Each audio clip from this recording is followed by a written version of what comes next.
여러분 반갑습니다.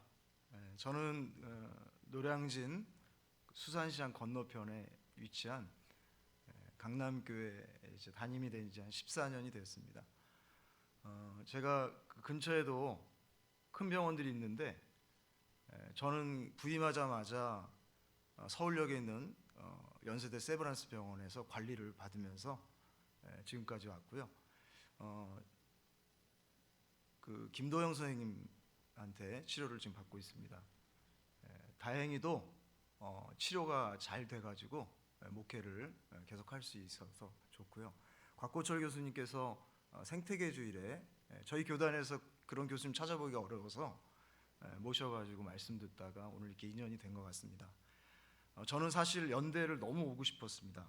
공부는 못하지만 연대가 그 당시에 굉장히 낭만적이고 젊은이들에게는 굉장히 세련된 그런 대학이었기 때문에 어떻게든지 연대를 한번 와봐야겠다. 근데 결국 안 돼서 신학교를 갔고 나중에 석사과정 할 때 민경배 교수님 교회사 수업을 들으러 도강을 하러 들어왔습니다. 그래서 여기가 굉장히 친숙한데 오늘 여러분과 말씀 전하게 돼서 참 감사합니다.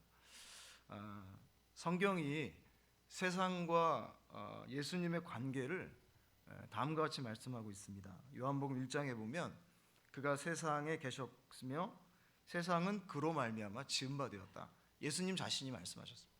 요한복음을 통해서 예수님에 관해 말씀하셨고, 또 바울이 골로새서에서 뭐라고 말했냐면 만물이 그에게서 창조되었다.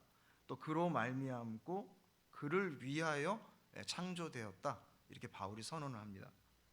그러니까 세상이 존재하는 목적은 바로 우리 예수님 안에 있다고 하는 것이죠. 물론 서양 사람들, 믿지 않는 분들은 인정을 못하겠지만 성경은 아주 명확하게 세상은 예수님과의 관계 안에서 존재한다고 선언하고 있습니다.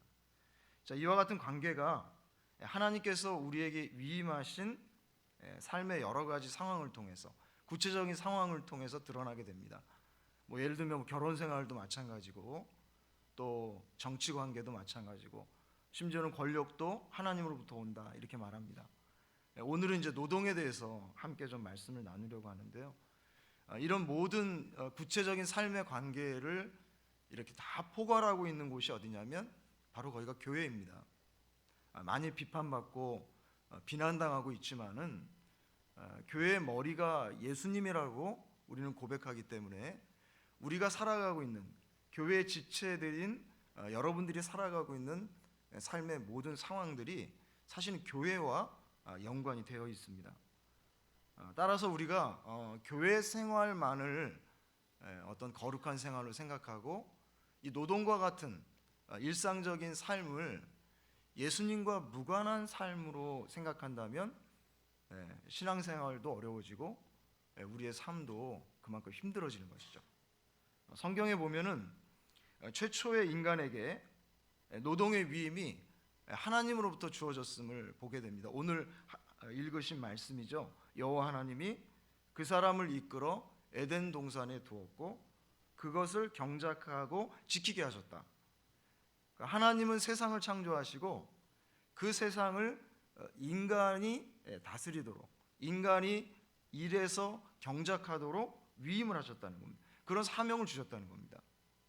그런데 이게 인간의 타락 이후에도 이 노동이 계속 존속하는 걸 보게 됩니다. 물론 땅이 저주를 받았기 때문에 일평생 수고를 하고 땀을 흘려야지만 그 대가를 얻는다는 그런 부정적 뉘앙스는 있지만 노동은 절대로 단순한 형벌이나 저주는 아닙니다.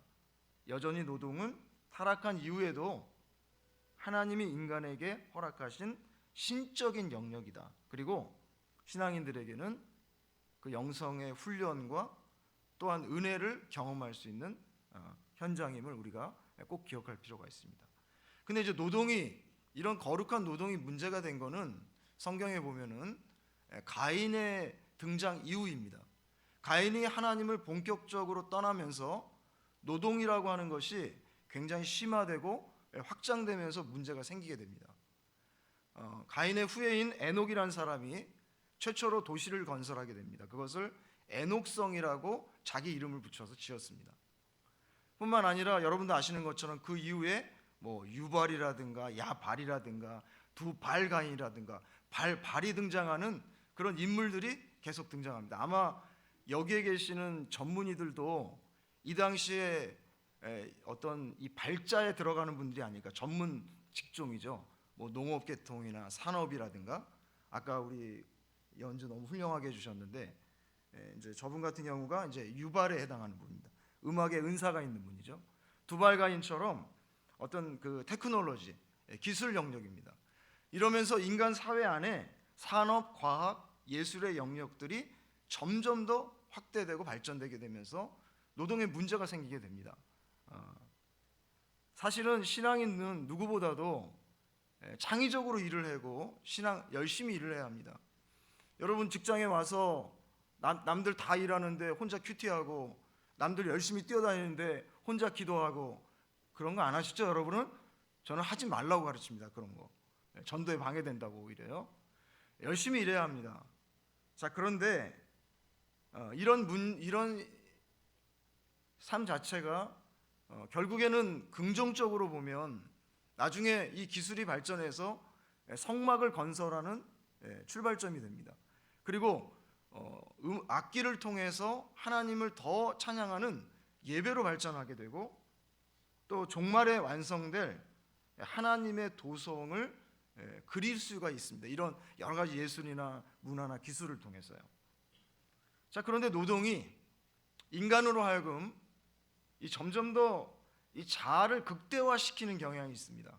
성경은 자아를 굉장히 경고하거든요.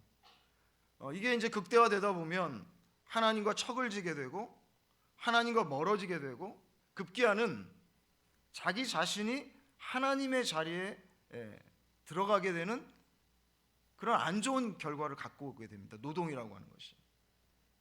그래서 인간 스스로 구축했던 이 문화와 기술이 나중에는 폭력과 살인으로 이어지게 되는 것을 보게 되고, 결국 홍수 심판을 자초하는 극심한 죄악상을 드러나게 되죠. 이게 이제 인간의 노동이 가지고 있는 일종의 영적인 메커니즘이라고 할 수 있습니다. 보네퍼 목사님이 가인의 후예들에게 위임된 그 노동에 들여진 깊은 그림자다, 이렇게 한탄한 적도 있었습니다. 노동에 대한 우리 신앙인의 과제는 그리스도 예수 안에서 노동을 새롭게 인식하는 겁니다. 그리고 성령 안에서 그 노동을 새롭게 발현하는 것입니다. 세 가지 정도 말씀드릴 건데요. 첫째는 노동에 대한 부정적 인식을 버리는 것입니다. 현대인들은 적게 일하고 많이 번다, 되도록이면 일을 안 하고 많이 번다, 그것이 좋은 것이다라고는 의식을 가지고 있습니다. 요즘 젊은이들이 취업하자마자 금방 그만두는 현상이 있다고 그러잖아요. 저희 주위에도 공무원고시 준비하는 청년들이 많은데, 그 어렵게 7년, 8년, 10년 이상 준비해가지고 일하다가 한 달 만에 그만두는 거예요. 우리가 이럴 때 왜 젊은 사람들은 참 배부른가 보다, 우리 때는 그렇지 않았는데, 이렇게 생각하기보다는 그 젊은 청년들이 왜 직장에서 오래 견디지 못할까, 그 노동 환경이 어떤 의미를 가지고 있을까를 우리 입장에서 좀 생각해 볼 필요가 있는 것 같아요. 저도 교회에서 부목사님이나 전사님들한테 꼰대 역할 안 하려고, 왜냐면 최근에 인턴 전사님 한 분 들어오셨는데 한 주를 사역하시고 그만두셨어요. 너무 힘들다고. 그래서 심각하다. 그래서 일단은 우리 노동에 대한 부정적 인식을 버리고 하나님 앞에 기도하면서 노동 환경이 좋아질 수 있도록 함께 노력하는 우리가 되었으면 좋겠습니다. 그 다음에 생각해 볼 것은 과도한 노동을 피하는 겁니다. 일 중독, 과도한 노동은 일의 질을 떨어뜨릴 뿐만 아니라 당사자와 가족과 그 밖의 인적 관계마저 손상시키죠. 우리 대한민국의 중대재해법이라는 게 이제 등장을 했는데, 기업에서는 굉장히 불편한 일이고, 지금 여러분들을 보니까 정말 피곤하신 것 같아요. 얼굴이 피곤하고 힘들어 보이고, 굉장히 웃으려고 애는 쓰시지만 얼마나 어렵습니까? 저는 병원에 중대재해법 들어와야 된다고 생각합니다. 환자 고치다가 의사분들이 죽게 생겼어요. 너무 힘들어요. 간호사들이 쓰러질 것 같아요. 너무 힘듭니다. 너무 힘듭니다. 우리에게 멈추고 쉴 수 있는 여지가 있어야 됩니다. 하나님께서도 6일 일하고 하루 쉬셨잖아요. 그죠? 6일 일하고 하루 쉬셨단 말이죠. 그때 그것을 창조의 완성을 안식으로 봤습니다. 한명철 교수라는 분께서 현대인들이 지금 멈추는 힘을 잃어버리고 있다. 그러니까 무엇인가 모든 것을 다 할 수 있는 것이 중요한 게 아니라 하지 않을 수 있는 능력을 현대인들이 점점 상실해 가고 있다. 여러분 바쁘시고 힘들겠지만 일주일에 한 번 하나님 앞에 예배 드리시는 거 너무 잘하시는 것 같아요.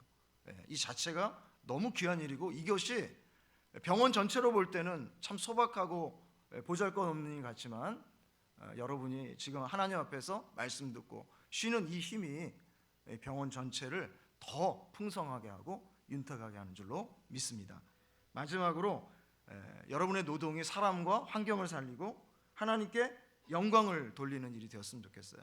누군가를 죽이고 누군가를 압박하는 노동이 아니라 누군가를 살려내고, 또 어떤 사람은 감당할 수 없는 부를 축적하는 반면에 그 누군가는 한 그릇에 밥이 없어서 한 그릇에 한 모금의 물이 없어 죽어가는 그런 극단적인 사회를 만들어내는 노동이 아니라 모두가 함께 살리고 살아나는 그런 노동, 그리고 결국에는 그것을 통해서 하나님을 더욱더 가까이 하게 되는 노동, 그리고 하나님을 더 높여드리는 노동, 그리고 모두가 다 하나님 앞에서 찬송하고 예배할 수 있는 그런 아름다운 노동이 여러분을 통해서 구현될 수 있기를 간절히 축복합니다. 기도하겠습니다. 하나님 아버지 감사합니다. 오늘 사랑하는 우리 직원분들과 함께 주중 한 중앙에서 예배드립니다.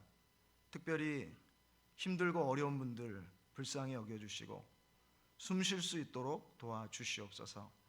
주님께서 그 마음과 몸과 삶의 영역 가운데 드리워진 여러 가지 질병과 고통과 아픔과 한숨을 주님께서 치료하여 주옵소서.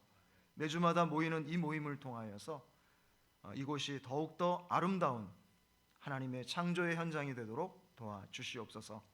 병원장님이야 모든 직원들 한 분 한 분 기억하셔서 서로가 서로를 즐겁게 하고 행복하게 하고 살만한 공동체 되도록 도와주옵소서. 예수 그리스도의 이름으로 기도드리옵나이다. 아멘.